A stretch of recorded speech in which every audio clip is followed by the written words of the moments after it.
Hi, this is Nolan from Benchmark, and in today's video I'm going to be showing you how you can filter certain elevations out of your point database so that when you create a surface, it's not getting cluttered up with a bunch of points that you don't want to see in whatever surface you want to look at. So what I'm going to do to begin here is I'm going to turn on the point database here to show you what this looks like. So when I enable it, you can see that this is a bit of an odd gradient, and that's because I set one point at 1,000 feet and 1 point at 0 feet, just to give you guys a very clear indication of what's going on here. So the top point and the furthest most right point, I'm going to want to filter out of my database here. So to do that, I'm going to head back into my surface option here. And when I open up my menu here, I'm going to click on Settings and then click the Filter Elevation checkbox. And you can see I have set a couple of different elevations. I've set the minimum to be 50 feet and the maximum to be 150 feet. I want to see the elevation for those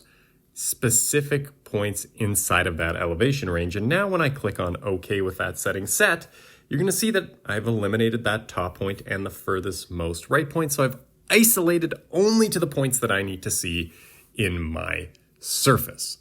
But for now, that is everything in today's video. That is how you use the surface tool to filter out elevations you don't want to see on your surface.